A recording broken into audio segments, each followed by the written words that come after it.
হৃদয় গভীরে প্রেম, প্রেমের গভীরে জ্বালা, জ্বালার গভীরে জল, জলের গভীরে ঢেউ, ঢেউয়ের গভীরে জল, কি করে বোঝাবো তা। সুপ্রিয় দর্শক শ্রোতা, আপনাদের সবার উপর শান্তি বর্ষিত হোক। আপনারা আমাদের শুভেচ্ছা গ্রহণ করুন। শুরু হচ্ছে বাংলাদেশ টেলিভিশনের এই প্রান্তিকের নতুন অনুষ্ঠান কবিতা থেকে গান। এই পর্যায়ে আমরা দেশের চারজন বিশিষ্ট কবির চারখানা তরতাজা কবিতার সুরারোপিত রূপ চারজন কণ্ঠশিল্পীর কণ্ঠে শুনব। আর হ্যাঁ, এছাড়াও আমাদের সাথে চারজন সুরকার রয়েছেন। তারা হলেন সৈয়দ শাবাব আলী, নজরুল ইসলাম, সুরকার সত্য সাহা এবং সুরকার আজাদ রহমান। কবি সৈয়দ শামসুল হকের কবিতা আরও একজন, সুরকার সত্য সাহা। কবিতায় সুর করার একটা আলাদা আনন্দ আছে।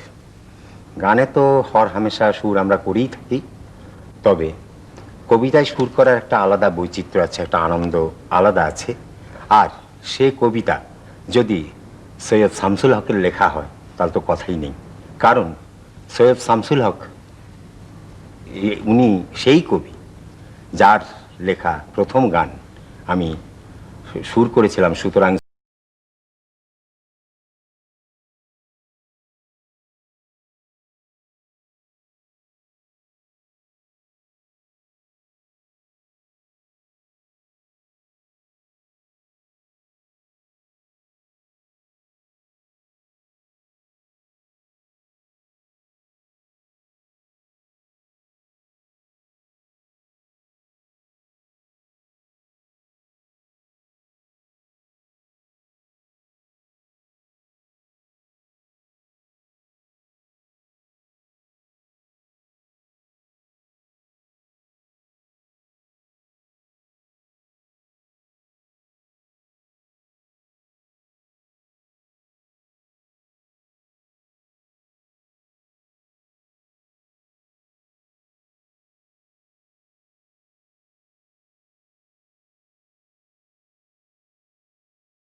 যদিও নিশ্চুপ তবু অবিরাম পদ্মার ভাঙন।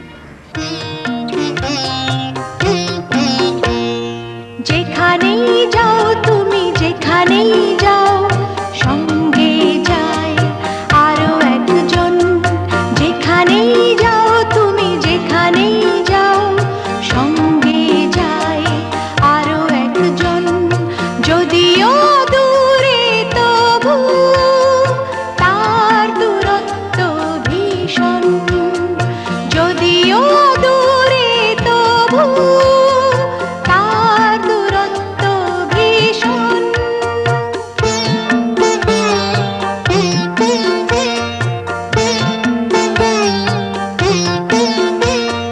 যেখানে দৃষ্টি দাও, যেখানেই দাও দৃষ্টি দেয়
আবিদা, কেমন আছেন?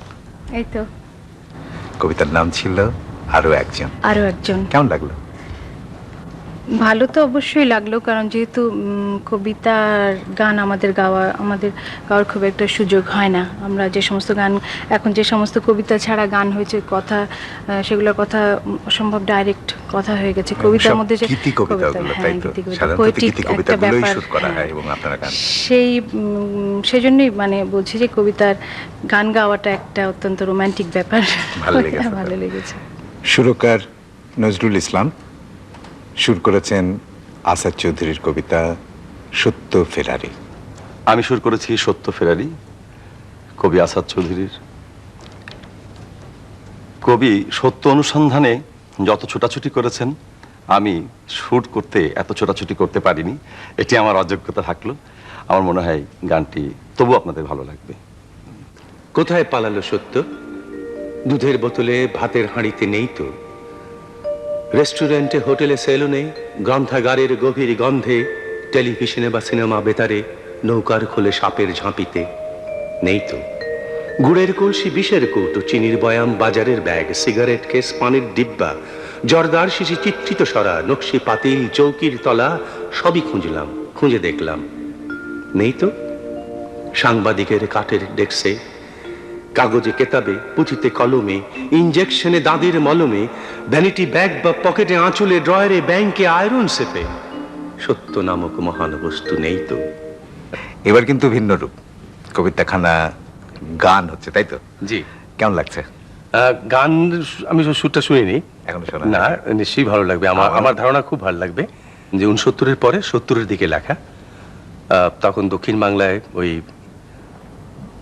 প্রাকৃতিক বিপর্যয়টা ঘটে গেল, বক্তৃতা হচ্ছে, 6 দফা এসে গেছে, 11 দফা এসে গেছে, তুঙ্গে আন্দোলন তখন।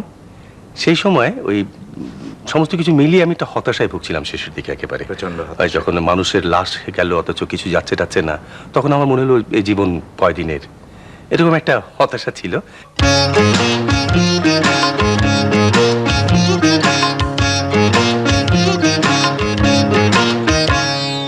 কোথায় পালালো সত্য, কোথায় পালালো সত্য, দুধের বোতলে ভাতের হাঁড়িতে নেই তো। রেস্টুরেন্টে, হোটেলে, সেলুনে, গ্রন্থাগারের গভীর গন্ধে, টেলিভিশনে বা সিনেমা বেতারে, নৌকার খোলে সাপের ঝাঁপিতে নেই তো। কোথায় পালালো সত্য, কোথায় পালালো সত্য।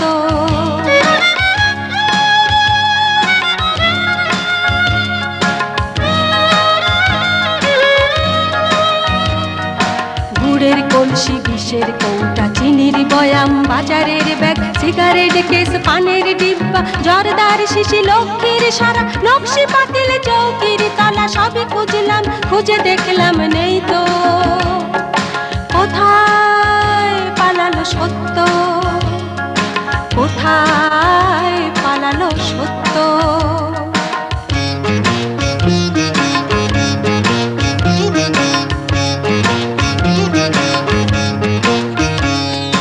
সাংবাদিকের কাঠের ডেস্কে, কাগজে কেতাবে, পুঁথিতে কলমে, ইঞ্জেকশনে দাঁতের মলমে, ভ্যানিটি ব্যাগে বা পকেটে, আঁচলে, ড্রয়ারে, ব্যাংকে, আয়রন সেপে সত্য নামক মহান বস্তু নেই তো। কোথায় পালালো সত্য, কোথায় পালালো সত্য।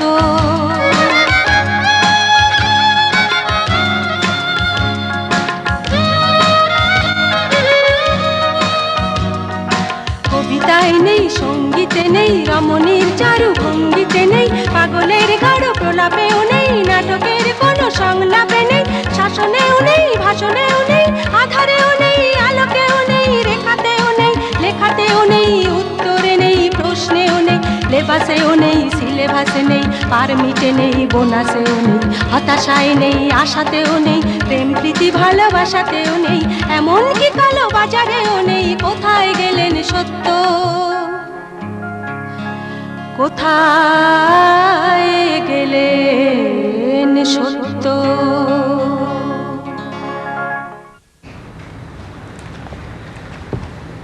স্বামী খুব সুন্দর। কোথায় পালালো সত্য, তাই তো? সত্য ফেরারি কবিতা কেমন লাগলো? আসলে আসাদ ভাইয়ের কবিতাটা তো খুব জনপ্রিয় কবিতা, আর নজরুল ভাই সুরও দিয়েছেন খুব সুন্দর করে। সত্যি সুন্দর সুর আছে। কিন্তু যেহেতু আমার মানে কবিতার কথাগুলো তো অনেক বেশি, হ্যাঁ।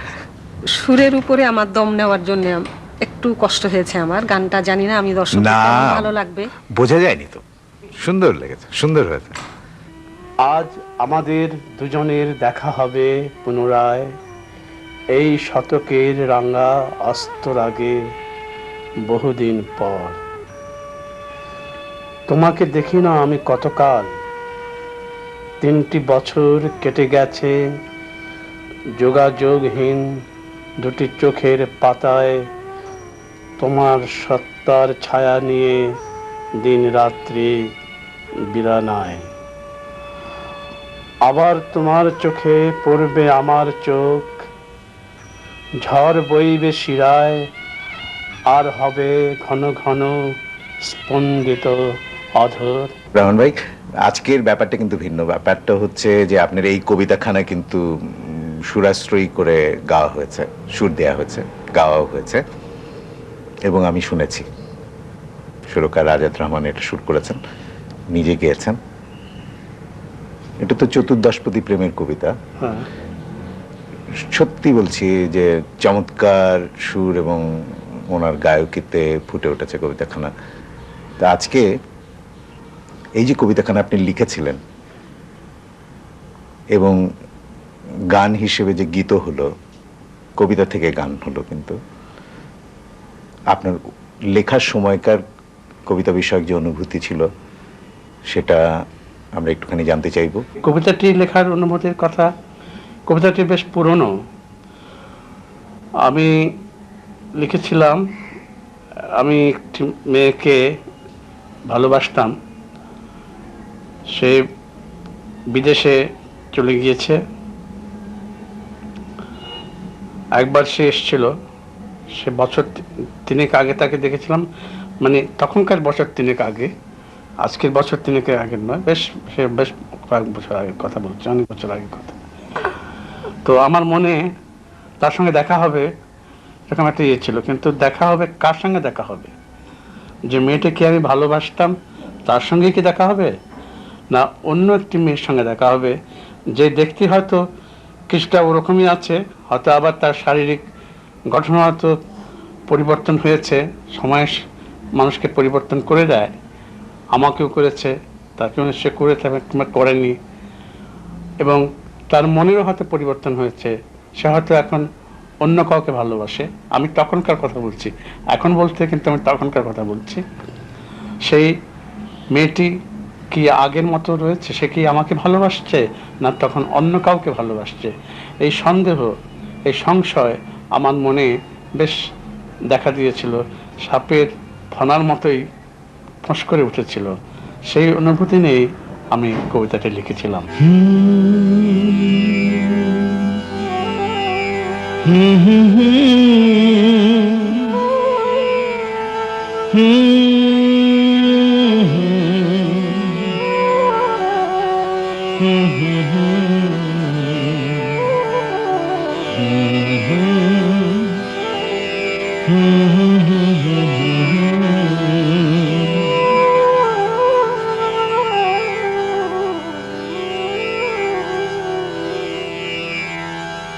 আজ আমাদের দুজনের দেখা হবে পুনরায়। আজ আমাদের দুজনের দেখা হবে পুনরায়। আজ আমাদের দুজনের দেখা হবে পুনরায়। এই শতকের রাঙা অস্তর আগে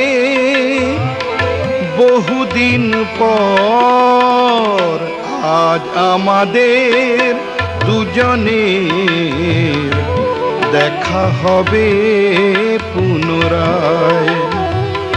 আজ আমাদের দুজনে দেখা হবে পুনরায়।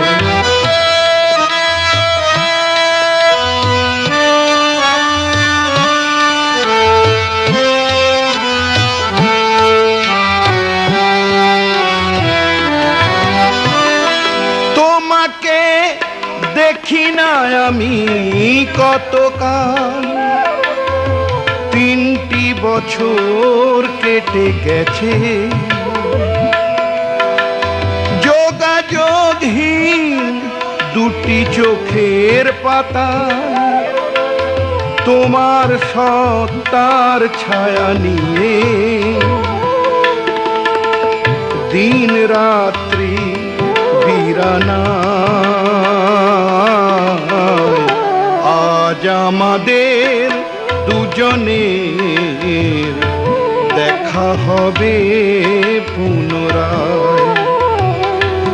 আজ আমাদের দুজনের দেখা হবে পুনরায়।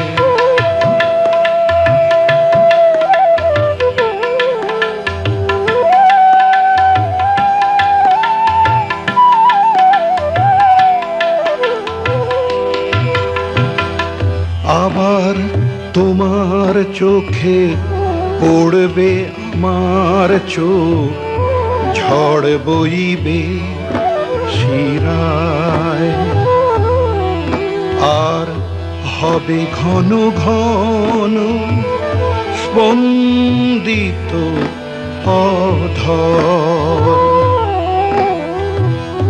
আবার তোমার চোখে পড়বে আমার চোখ, ঝড় বইবে শিরায়, আর হবে ঘন ঘন স্পন্দিত অধর। বুকের ভেতরে লুপ্ত সভ্যতা জাগবে নিরালায়। আজ আমাদের দুজনের দেখা হবে পুনরায়। খুব সুন্দর লাগলো, ধন্যবাদ। এই যে কবিতার মধ্যে যে গীতলতা, এই গীতলতাটুকুই তো সুরাশ্রয়ী একটা রূপ দেয় গান, তাই না? নিশ্চয়ই, কিন্তু যে ভাব, যে ভাবের উপর আমি আজকে গানটি সুর করেছি, এই যে অনেক দিন পর দেখা আবার দেখা হবে, পুনর্মিলন। হ্যাঁ, মানুষের মনে যে ভালোবাসার আকাঙ্ক্ষা, প্রেমের যে স্বাদ গ্রহণের আকাঙ্ক্ষা, তা বহুদিন পর যখন পূর্ণ হয়, কবি এত সুন্দরভাবে মনের আবেগকে তিনি ফুটিয়ে তুলেছেন। নামও তো তেমনি দিয়েছেন, কবি শামসুর রহমান কবিতার নাম দিয়েছেন পুনর্মিলনের আগে। পুনর্মিলনের আগে, এবং বহুদিন পর আমাদেরও এই কবি সুরকার এবং গায়কের পুনর্মিলন হলো। এটা তো একটা মেলবন্ধন। নিশ্চয়ই। সুরকার সৈয়দ শাবাব আলী, ইনি সুর করেছেন কবি নির্মলেন্দু গুণের মধ্যরাতের ক্ষণস্থায়ী বৃষ্টির প্রতি কবিতাখানি। বাংলা গানের কবিতা আর সুরের অবস্থান তো খুবই কাছাকাছি, আর কবিতা অর্থাৎ গীতি কবিতা আর কবিতার ভিতর যেটা পার্থক্য সেটা হচ্ছে কবিতা লিখতে গেলে তো কতগুলো একেবারে নির্দিষ্ট কাঠামোর ভিতরে লিখতে হয়, বিশেষ করে গীতি কবিতা। আর কবিতার ক্ষেত্রে ঠিক ওই কাঠামোটা মেনে চলা হয় না, যার কারণে সুর করবার ক্ষেত্রে একটু বৈচিত্র্য আনার একটা সুযোগ থাকে। এ ব্যাপারে আমাদের দেশে অনেক ভালো ভালো কবিতা, বিশেষ করে সত্য সাহা, আজাদ ভাই, এরা সুর করেছেন এবং জনপ্রিয় হয়েছে। আমারও ভালো লাগে কবিতা সুর করতে। আমায় এমন পাগল করে আকাশ থেকে মধ্যরাতে নামলে কেন? নামলে যদি মধ্যরাতেই চোখের দেখা না ফুরাতেই থামলে কেন? নামতে তোমায় কে বলেছে? মেঘে মেঘে মেঘ গলেছে অন্ধকারে, মরা গাছের ডাল কাঁপিয়ে, ভাঙা ঘরের চাল কাঁপিয়ে চুপি সারে আমায় তুমি এমন করে বৃষ্টি মধুর মিষ্টি সুরে টানলে কেন? ভালোবাসার হাত বুলিয়ে আমায় তুমি পথ ভুলিয়ে আনলে কেন? নির্মলদা কেমন আছেন? ভালোই আছে, আপনি কেমন আছেন? হ্যাঁ, চলছে। আজকে দেখেন পরিবেশখানা দেখেন, আপনার কবিতার অবশ্য মধ্যরাতের বৃষ্টির কথা আপনি বলছেন, মেঘ করে এসছে, কেমন লাগছে আপনার এই পরিবেশ? ভালোই লাগছে। কবিতা লেখার পরিবেশ? অবশ্য কবিতা লেখার জন্য আমি ঠিক পরিবেশের উপর নির্ভর করি না। আমার মনে হয় যে মানে যে কোনো যে কোনো পরিবেশে সময় যে কোনো পরিবেশে অনুভূতি কাজ করতে অনুভূতি থাকে। নির্ভর সেটা। তবে অনেকটা ঠিক যে আমার যেমন এই কবিতাটি হয়তো আমি যখন এই কবিতাটি লিখেছিলাম তখন পরিবেশ আমার মধ্যে একটা নতুন চেতনার জন্ম দিয়েছিল। যেমন আমি এই কবিতাটির মধ্যে মধ্যরাতের ক্ষণস্থায়ী বৃষ্টির প্রতি একটা এই বৃষ্টিটাকে বিষয় করে আমি কবিতার ভিতরে আসলে মানুষের জীবনে আসা এই সুখগুলো যে ক্ষণস্থায়ী হয়, এই ক্ষণস্থায়িত্বটাকেই আমি ক্ষণস্থায়ী বৃষ্টির মধ্যে ধরে আনতে চেয়েছিলাম। তা আজকে আপনার এই কবিতাখানার আমরা কিন্তু সুর আরোপিত রূপ দেখব। হ্যাঁ, সেটা শুনেছি, আমি শুনে একটু আপনি- আগ্রহ বোধ করছি।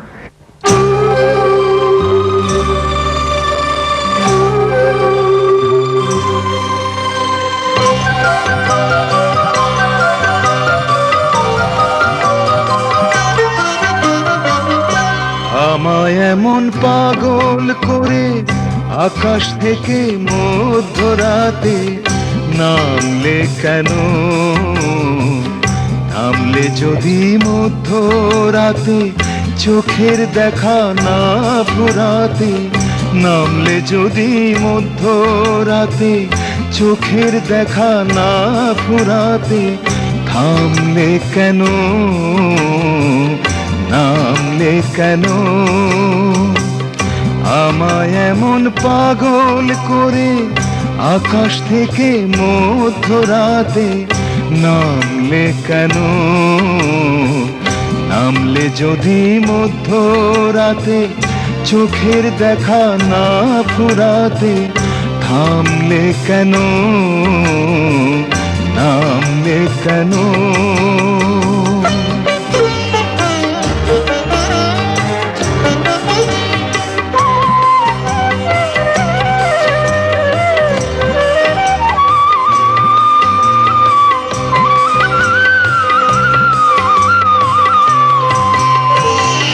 নামতে তোমায় কে বলেছে?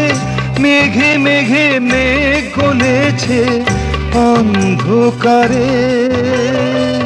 নামতে তোমায় কে বলেছে? মেঘে মেঘে মেঘ গলেছে অন্ধকারে।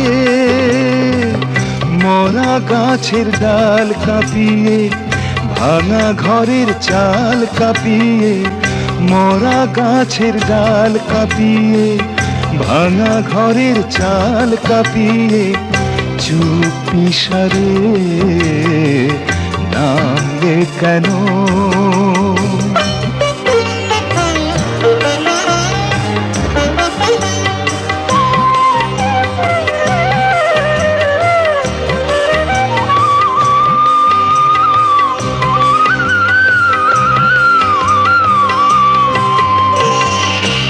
আমায় তুমি এমন করে বৃষ্টি মধুর মিষ্টি সুরে টানলে কেন? আমায় তুমি এমন করে বৃষ্টি মধুর মিষ্টি সুরে টানলে কেন? ভালোবাসার হাত বুলিয়ে আমায় তুমি পথ ভুলিয়ে, ভালোবাসার হাত বুলিয়ে আমায় তুমি পথ ভুলিয়ে আনলে কেন? আনলে কেন? আমায় এমন পাগল করে আকাশ থেকে মধ্যরাতে নামলে কেন? নামলে যদি মধ্যরাতে চোখের দেখা না ফুরাতে, নামলে যদি মধ্যরাতে চোখের দেখা না ফুরাতে, থামলে কেন নামলে কেন আমায় এমন পাগল করে আকাশ থেকে মধ্যরাতে, নামলে কেন নামলে যদি মধ্যরাতে চোখের দেখা না ফুরাতে, থামলে কেন নামলে কেন। দর্শক শ্রোতা, সময় কিন্তু থেমে থাকে না, আমাদের সময় শেষ। আমরা চারজন কবির কাছ থেকে চারখানা কবিতা শুনেছি, গান শুনেছি চারজন কণ্ঠশিল্পীর কণ্ঠে।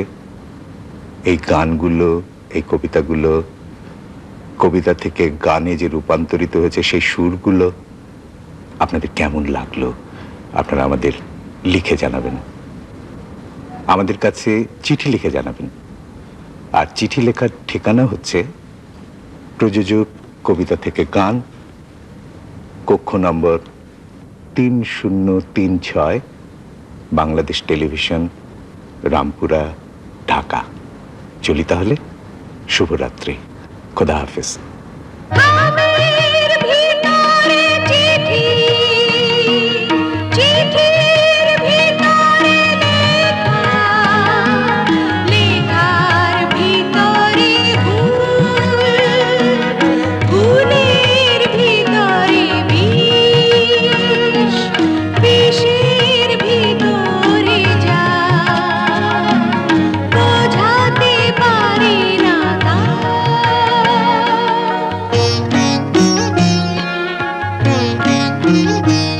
খামের ভিতরে চিঠি, চিঠির ভিতরে লেখা, লেখার ভিতরে ফুল, ফুলের ভিতরে বিষ, বিষের ভিতরে যা বোঝাতে পারি না তা।